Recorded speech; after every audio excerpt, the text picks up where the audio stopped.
Good day to you.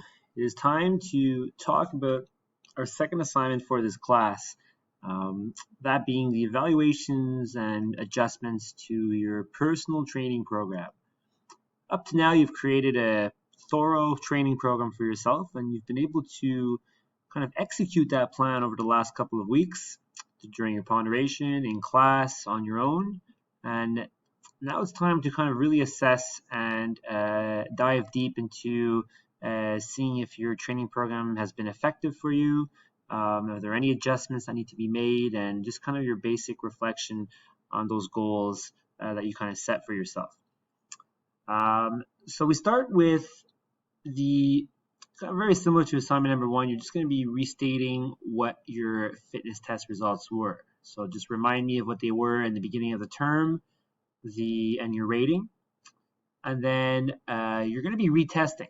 Now the difference is you're retesting on your own. We can't take class time to retest since it is a shortened semester with 12 weeks instead of 15. So this is going to be you're going to be autonomous here and do these on your own. You can do this during your ponderation, or you can even do your Cooper run or your bike outside using Strava now. So it's really up to you when and where you're going to be doing these tests. The sit and reach is probably best to do it during ponderation since you have the sit and reach apparatus in the fitness center. Or for those that come a little early to class, you can start maybe quickly doing your sit and reach before or after class. The vertical, you're gonna have to do it on your own. So you're probably not gonna have access to the sticky tab, but you can you can quickly eyeball it with maybe go with one of your friends, and you can kind of remeasure your vertical reach, which shouldn't necessarily change unless you grew in the last couple of weeks, and you can kind of remeasure that vertical jump. Okay. Your activity index, so this is what we cover each class when you come in and you record how physically active you were in the week. Well, now I want you to take an estimate over the last 2 weeks. So this like a date when this assignment is due, and then just look at the previous 2 weeks from that date that our assignment is due, and then you can kind of write down what your total activity index is for week 1 and what is it for week number 2. Okay. So that's this first page.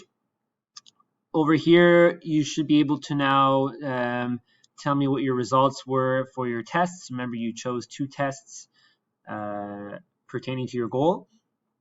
You have your early term status, so tell me what you tested when you did it the first time around.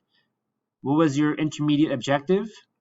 And did you actually attain that intermediate objective or not, right? So what was the result, right? So you should have had an idea in mind of what you want to get. So let's say, for instance, push-ups. Early status, I did 20 push-ups. My intermediate objective was to get to 30. And what's your actual result? Well, I'm at 27 right now. So my goal would be partially achieved. That's what the PA is down over here, okay? Or maybe you achieved it, or maybe you didn't achieve it. Okay, so this is kind of like where you retest the goals that you stated for assignment number 1. Okay. Then we move to the more reflection stuff. So question number 1 is a big question. Really take your time here. Don't just kind of give me this answer in like a sentence or 2. It is worth 6 marks. And that's because I really want you to dive deep into the FIT principles, and I want you to show me if you understand what that is, right, pertaining to your cardio, your muscular, and your flexibility. So first, are you pleased with the progress you've made so far in terms of your physical fitness? So over the last couple of weeks, just kind of talk to me about your progress. Are you happy, not happy, why? On a scale of 1 to 10, 10 being exceptional progress, how would you rate yourself? Okay. And then you're answering the question by critically evaluating how effectively you performed health-enhancing physical activity in and out of class up to now. So what have you actually been doing since you created this training program? Have you been doing workouts on your own? Have you been doing your ponderations? What have you been doing, right? Be honest with yourself here. You should base your discussions on the results from both tables above. So obviously, because you should have had a time to retest, so those should kind of tell you something about your progress, right, based on your results. So you can refer back to the tables. And make sure to link your progress or lack of progress to the FIT principles, okay, for cardio, muscular, and flexibility. This is the big one that students miss. Okay? I'd like you to talk about the FIT principles for cardio.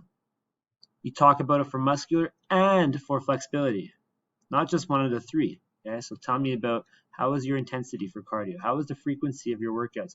What type of workouts were you doing, right? How much time did you allot for those workouts, right? Were you doing 20 minutes of cardio, 30 minutes of cardio? And then you keep going, talking about muscular, same thing, frequency, intensity, time, and type. And you finish with flexibility. Okay, so that's what I mean, 6 points. It's a big question. Number 2, it's a quick one. What difficulties, issues have you been experiencing in the past few weeks with regards to your program? Have you overcome them?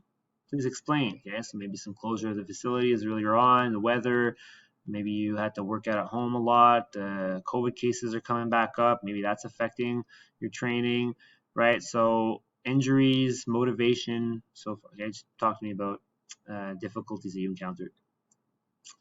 Number 3, talking about training principles. How did the application and your understanding of the various training principles affect your workout program and fitness level?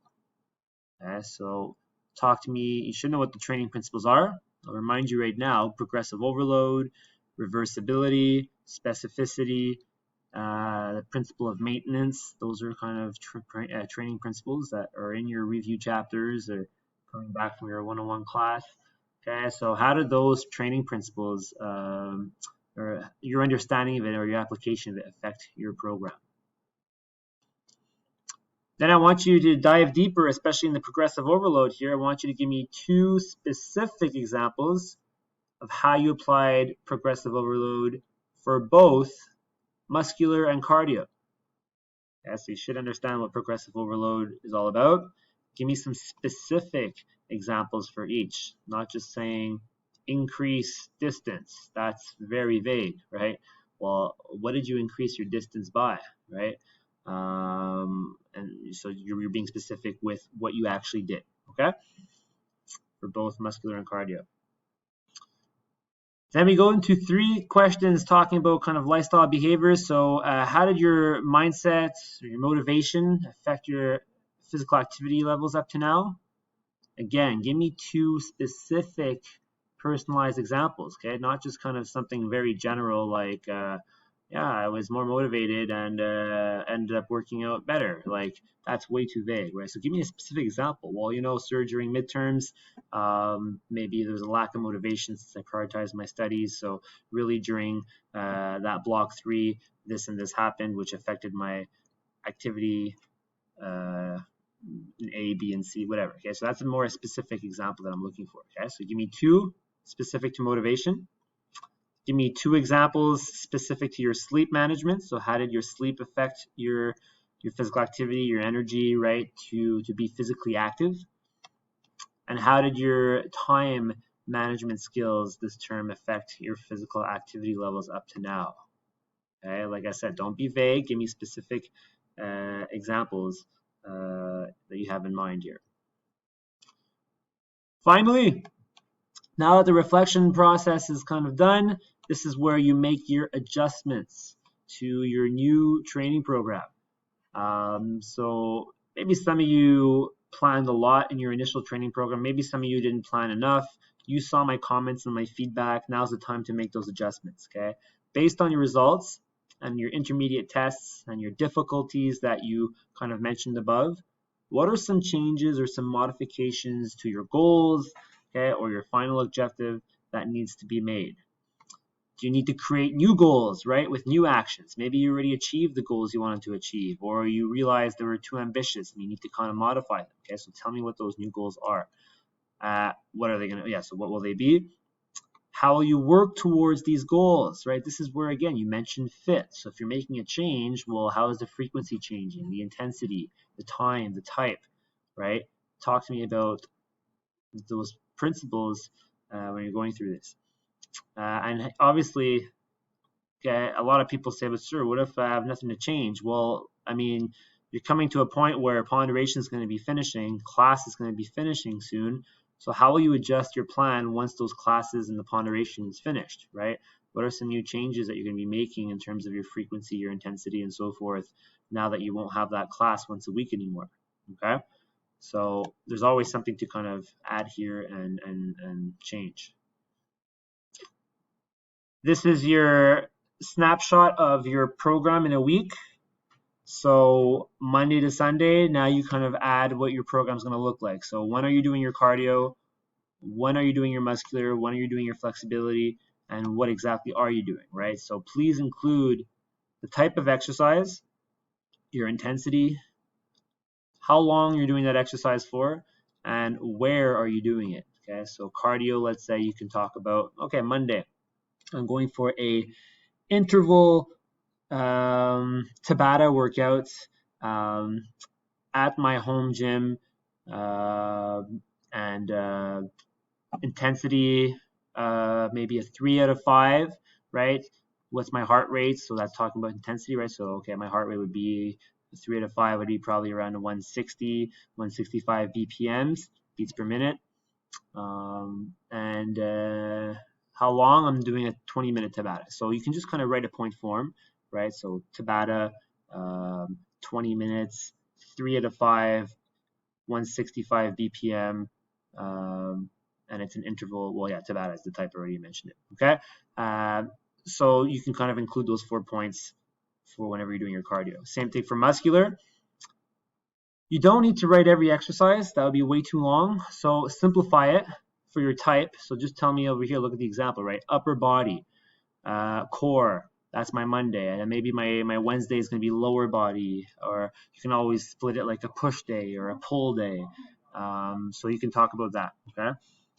20, you're talking about your intensity. So you're talking about reps and sets. When you're talking about intensity, do not give me a number from 1 to 5. That's for cardio. Okay, you talk to me about your sets, your reps. That's how you measure intensity here. Duration and obviously location. Okay, and flexibility, same thing. Talk to me about the type of stretches you're going to be doing. How long is your stretching session going to be? Your intensity and your location, where you're going to be doing them. So that's kind of your snapshot of that. And the last question, what will success look and feel like to you? How will you know you've achieved your goals? So don't just tell me, oh yeah, it's when I will reach 30 push-ups and my goal was 20. Great, that's okay. Maybe that's how you're going to measure your success. But what else, right? Think deeper. How will success look and feel like to you? Maybe it's going to be, well, I'm going to know I'm successful when I am confident with my ability to follow a proper training program, right? Or just how do you feel, right? Well, yeah, more confident when I feel like I can be consistent with my workouts. So by following this training program until the day that I feel motivated and happy about doing these workouts, and maybe that's kind of a good success that I'm going to try to aim for. So it can be result oriented, but also add something else. How will it look? How will success look and feel like to you? Okay. That's everything is on 30. So you have the value of the mark for each question. This last part is your adjustments. Everything else is more the reflection part. Okay. Read through the questions carefully. Come and see me if you have questions, right? And best of luck for this assignment. Okay. Let me know. Send me a mail. Come see me in my office hours. Or if not, then we'll see you in class. All right.